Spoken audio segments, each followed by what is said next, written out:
এই ঠাঠা পোড়া গরমে সবাই কেমন আছো জিজ্ঞাসা করে আর কাউকে লজ্জা দিচ্ছি না। সত্যি বলতে এমন অনেক মানুষকে আমি চিনি যাদের কাছে গরমকাল তো পুরো চুমু। আমার চোখে তারা দেবতা, আমি ভাই সাধারণ আর স্বাভাবিক মানুষ। গরমকাল আমার দু চক্ষের বিষ। এবার বলি আসল কথা, জানো তো আজকে আমাদের বাড়িতে দুপুরবেলা রান্না বান্না বন্ধ, কিন্তু খাওয়া দাওয়া নয়। তার কারণটা পরে বলছি, কিন্তু বাড়িতে রান্না বান্নার পার্ট না থাকলে কি হবে, কাজ যেন তার থেকে 10 গুণ বেশি থাকে। তো ব্রেকফাস্টটা সেরে নিয়ে ভাবলাম হাতে যখন সময় আছে তাহলে একটা প্রমোশনাল শুট আছে, সেটাই কমপ্লিট করে রাখি। শুট কমপ্লিট হয়ে যাওয়ার পর আমার যাবতীয় পিয়ার প্যাকেজেস না আমি এই কোনায় রেখে দিই। আমরা ভাই বাঙালি, আমাদের ঘরে হয় একগুচ্ছ জামা কাপড় ভর্তি একটা চেয়ার, অথবা এক্সেস জিনিসপত্র ঠাসা দরজার একটা কোণ অথবা খাটের তলা থাকবেই। জানো তো এটা আমার বরাবরের স্বভাব, যেখানকার জিনিস ঠিক সেখানে রাখতেই আমি বেশি পছন্দ করি। পাতি কথায় যদি বলি, অগোছানো কোনো জিনিস আমার একদমই পছন্দ নয়। যাই হোক, ওদিকে ঘরটা তো গোছানো হয়ে গেছে, তো ভাবলাম এবার গ্যাসের দিকটা একটু মুছে রেখে আসি। মুছতে মুছতে মনে পড়লো, এই রে শুভ তো বেরিয়ে যাবে, ওর কাছে যে টাকা চেয়ে রাখতে হবে, কারণ আজ তো বাড়িতে দুপুরে রান্না বন্ধ, আর টাকা না দিয়ে গেলে ব্যাস বাবা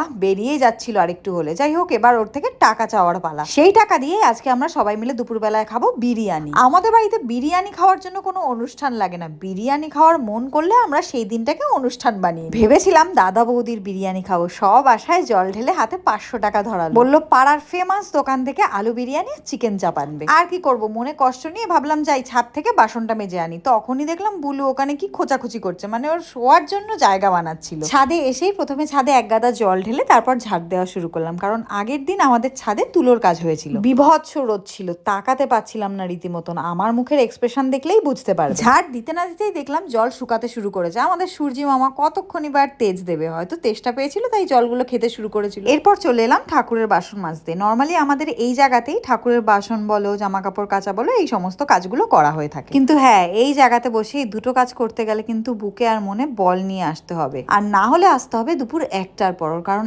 1টার আগে অব্দি এই জায়গাটায় পুরো ঠাটা পোড়া রোদ পড়ে। হয়ে গেছে, এবার যাব নিচে। বাপরে দেখো সারা ফেসটা কি পরিমাণে ঘেমে যায়, আর এই জিনিসটা আমি বুঝিই না আমার মুখটা কেন এত ঘামে। রোদ থেকে এসে কিছুক্ষণ ফ্যানের তলায় বসে ভাবলাম ভিডিওর থাম্বনেলটা বাকি আছে বানানো, সেটাই বানিয়ে নিই। আর আজ যেহেতু হাতে সময়ও ছিল তাই ভাবলাম একটা ফেস প্যাক অ্যাপ্লাই করে নিই। এই ফেস প্যাকটা লাগানোর পর না ফেসটা খুব ক্লিন লাগে, খালি একটু 2 মিনিট কষ্ট করে সময় বার করতে হবে। কিছুই না, জাস্ট একটা বলে একটু কাঁচা দুধ নিলাম আর তার মধ্যে একটু মুলতানি মিট্টি অ্যাড করে দিলাম। কাঁচা দুধের বদলে আমি অনেক সময় রোজ ওয়াটারও ইউজ করে থাকি। এরপর 10-15 মিনিট ওয়েট করার পর শুকিয়ে গেলে প্যাকটা তুলে আমি স্নান টান সেরে আসলাম, কারণ এবার আছে আমার পুজো দেওয়া। আমাকে একজন কমেন্ট করে জিজ্ঞাসা করেছে যে আমার বাড়ি কোথায়। আমার বাড়ি হচ্ছে ব্যারাকপুরে। ব্যারাকপুরে আমার শ্বশুর বাড়ি, আর আমার বাপের বাড়ি হলো মধ্যমগ্রাম। পুজো সেরে উঠেই দেখলাম যে ভাইও বিরিয়ানি নিয়ে এসে হাজির, আর রাজার উচ্ছ্বাস তো আর ধরছিলই না। বিরিয়ানি হলে আমার বরের না বেশি বেশি করে স্যালাডে পিঁয়াজ চাই। আচ্ছা এবার বলি, আজকের এই বিরিয়ানি ট্রিটটা হলো আমাদের দ্য বাবলি কাপল ইউটিউব চ্যানেলে 50K কমপ্লিট হয়েছে, সেটার খুশি। বিরিয়ানিটা মুখে দিয়ে একটা কথাই মনে হলো, এর সাথে ভাগ হবে না, কিন্তু আমার দেওর কি বললো শুনে নাও। চিকেন মটন হলে ভালো হতো।